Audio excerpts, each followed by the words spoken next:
బంగారం లాంటిది మన చేతుల్లో ఉంటే దాన్ని ఉపయోగించుకోవటం కాకుండా మాకు అధికారం వస్తే రాష్ట్రం సర్వనాశనం పర్లేదని వ్యవహరిస్తున్నారు. ఇప్పటికైనా మేలుకోకపోయినట్టయితే పచ్చటి రాష్ట్రంలో మీరు చుచ్చుపెట్టిన వాళ్ళు అవుతారు. కానీ బయటపడడం తెలంగాణలో సాధ్యం. ఎందుకంటే హైదరాబాద్ బంగారు గుడ్డు పెట్టే బాతు. దీన్ని చంపకుండా ఉంటే కాపాడుకోవాలి. విపరీతమైన అవినీతి వల్ల కానీ, అసమర్థత వల్ల కానీ, మూర్ఖ విధానాల వల్ల కానీ దీన్ని చంపకుండా ఉంటే తెలంగాణను కాపాడుకోవచ్చు. కానీ ఊరికే దేవుడా దేవుడు అని చెప్పిన గాల్లో దీపం పెడితే కాపాడబడేది కాదు. ఆంధ్రప్రదేశ్ ప్రారంభంలోనే నష్టంతో పుట్టింది. ఎప్పుడైతే హైదరాబాద్ని కోల్పోయినటువంటి రాష్ట్రమైందో హైదరాబాద్లో వచ్చిన మిగులు ఉమ్మడి రాష్ట్రంతో పంచుకునేది తెలంగాణకి మాత్రం వచ్చింది సహజంగానే. ఆంధ్రప్రదేశ్ లేకపోయేసరికి లోటు వచ్చింది. ఆ తర్వాత ఆంధ్రప్రదేశ్లో కూడా కొంతకాలం పాటు 14 నుంచి 19 దాకా సంక్షేమాన్ని అందించారు, అభివృద్ధిని కూడా గట్టిగా చేపట్టారు. వనరులు లేకపోయినా కూడా పోలవరం ప్రాజెక్ట్ కావచ్చు, రాజధాని నిర్మాణం కావచ్చు, రాజధాని కంటే ముఖ్యంగా ఒక గ్రీన్ ఫీల్డ్ సిటీ నిర్మాణం కావచ్చు, కియా మోటార్స్ లాంటివి కావచ్చు, మౌలిక సదుపాయాల కల్పన కావచ్చు, చిత్తశుద్ధితో ప్రయత్నం జరిగింది. కొన్ని పొరపాట్లు రాజకీయంగా దొరికినా కూడా 2014 నుంచి 19 దాకా జరిగితే 2019 నుంచి అసలు అభివృద్ధి అంటే పాపము, సంక్షేమమే పరమార్థము, సంక్షేమమే పరిపాలన. అభివృద్ధిని అడిగితే వాడు పెత్తందారు, ఇది వర్గ పోరాటము, పేదలకు అభివృద్ధి ఎందుకు, పేదలకు రోడ్లు ఎందుకు, పేదలకు మౌలిక సదుపాయాలు ఎందుకు, మేము ఫ్రీగా ఇస్తున్నాం కదా, నెలలా బ్రహ్మాండంగా ఇస్తున్నాం కదా అన్న ఒక విచిత్రమైనటువంటి ప్రమాదకరమైన వాదన తీసుకొచ్చారు. చివరికి రాష్ట్రాన్ని అధ్వాన స్థితితో నెట్టారు. అసలే కష్టంలో ఉన్న రాష్ట్రాన్ని ఈవేళ అప్పులు ఊబులు కూరుకుపోయేట్టు చేశారు. కాబట్టి ఈవేళ మళ్ళీ ఒకసారి సంక్షేమానికి అభివృద్ధికి సమతూకాన్ని పాటిస్తూ, పొదుపరితనాన్ని పాటిస్తూ, ఇతరులను చూసి తెలంగాణను మరో రాష్ట్రాన్ని చూసి లేని డబ్బులు ఖర్చు పెట్టడం కాకుండా మౌలికమైన క్రమశిక్షణ పాటిస్తూ మౌలిక సదుపాయాలను బాగు చేసి పెట్టుబడులను ప్రోత్సహిస్తే అయినా 3-4 ఏళ్ళు కనీసం పడుతుంది. ఒక 5-6 ఏళ్ళు కూడా పట్టచ్చు ఒక గాడిన పడడానికి. 2 రాష్ట్రాలు కూడా చూడడానికి ఒకే రకంగా కనిపించినప్పుడు రెండుకి వేరు కారణాలు ఉన్నాయి. దాన్ని బట్టి మన పరిష్కారం ఉంటుంది. ఖచ్చితంగా అభివృద్ధి అనేది పూర్తిగా గాలి కొదిలేయటం వల్లనే గత ప్రభుత్వం ఇలాంటి పరిస్థితిని ఎదుర్కొంది. ఆంధ్రప్రదేశ్లో అభివృద్ధి అంటే పాపం అన్నట్టుగా మాట్లాడారు. ఇది చాలా విచిత్రం. దేశంలో ఎప్పుడు జరగదు ఇట్లా. అభివృద్ధిని అడిగితే వాళ్ళంతా కూడా డబ్బున్న వాళ్ళు అడుగుతున్నారు, మీకెందుకు అభివృద్ధి?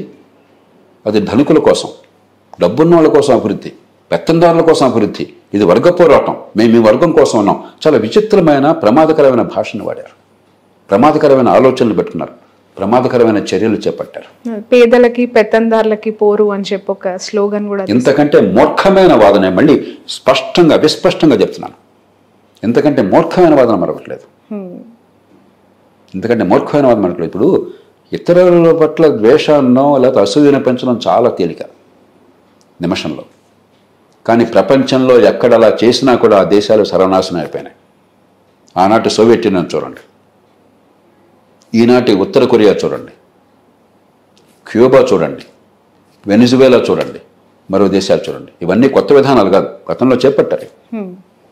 ఉన్న సంపదను ఎట్లా పనికొచ్చేట్టుగా చేయాలి, ఉపాధి కల్పన కోసం ఎట్లా పెంచాలి, కొత్త ఉత్పత్తి కోసం ఎలా చేయాలి, కొత్త పెట్టుబడులకు మనుషులు ఎట్లా వెళ్ళాలి, దాని నుంచే అభివృద్ధి, దాని నుంచే ఉపాధి, దాని నుంచి పేదరికం పోవటం ఉంది. కానీ అప్పులు చేసి లేకపోతే నోట్లు గుద్దేసి డబ్బులు పంచితే పేదరికం పోతున్న ప్రపంచంలో ఒక్క దృష్టాంతాన్ని చూపెట్టండి నాకు.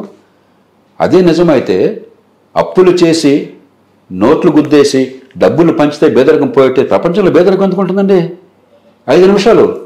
ఇది 5వ తరగతి పిల్లలు చెప్పే మాటలేదు, ఆ స్థాయి ఆలోచన ఇది.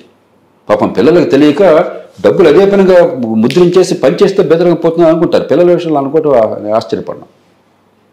నాయకుడు అనబడేవాడు, అధికారి అనబడేవాడు, ఇంగిత జ్ఞానం ఉందనుకున్నటువంటి గాడిద అప్పులు చేసి డబ్బులు పంపిణీ చేస్తే బేదరకం పోతుంది అనుకుంటే ఆ మాట ప్రజల ముందు ప్రచారం చేస్తే అంతకంటే మూర్ఖత్వం ఇంకేమైనా ఉందా? అంతకంటే అజ్ఞానం ఇంకేమైనా ఉందా? అంతకంటే మోసం ఇంకేమైనా ఉందా? బట్ సార్, ఆ సంక్షేమ పథకాల గురించి మాట్లాడుకుంటే ఇప్పుడు కూడా ఈ కూటమి ప్రభుత్వం సూపర్ 6 అనే పథకాలకు సంబంధించి ఇంత ఎర్లియర్ స్టేజ్లోనే చాలా ఇబ్బందులు పడే పరిస్థితికి వచ్చింది. ఖచ్చితంగా ఏమైందంటే రాజకీయంగా మీరు ఊబిలో కూరుకుపోయిన తర్వాత సంక్షేమం అనేది అందించకుండా ఓట్లు అసాధ్యమైన పరిస్థితి వచ్చిన తర్వాత సంక్షేమాన్ని కాదు అన్న, అందుకే సంక్షేమం వద్దని అంటలా.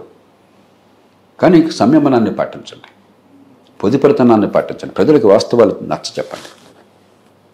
కనీసం అప్పు చేసి పప్పు కూడా తినకుండా ఉండండి. మీకు వచ్చేటువంటి పన్నుల డబ్బుల్లోంచి మీరు జీతభత్యాలకి, వడ్డీలకి, సంక్షేమానికి ఎంతైనా ఖర్చు పెట్టండి, మీ ఇష్టం. కానీ అప్పు చేసి ఆ డబ్బు దీన్ని ఖర్చు పెట్టి వచ్చే తల మీద భారం మోపితే అభివృద్ధి ఆదాయం పెరగట్లేదు, ఖర్చు పెరుగుతోంది, వడ్డీలు పెరుగుతున్నాయి, అప్పులు పెరుగుతున్నాయి, కాలక్రమేణా ఊబిలో కూరుకుపోతాం. కాబట్టి ఆ సమతూకం కావాలి. అంచేత ఒక పక్కేమో ఈ సమతూకాన్ని పాటించాలి, అప్పు చేసి పప్పుకూడు కాకుండా. రెండో పక్కన మిగతా వనరులతో, అప్పు తీసుకొచ్చిన వనరులనే కనీసం మిగతా వనరులతో వేగంగా నిజమైన మౌలిక సదుపాయాలు, పెట్టుబడులు ప్రోత్సహించడం, నైపుణ్యాన్ని, ఇందాక నైపుణ్యం గురించి మాట్లాడారు, నైపుణ్యాన్ని పెంచడం, సంపాదించే శక్తిని ఇవ్వటం, ఉపాధి కలిగించడము, శాశ్వతంగా నిజంగా పేదరికాన్ని తొలగించడం, ఈ రెంటిని సమపాల్లో చేయాలి.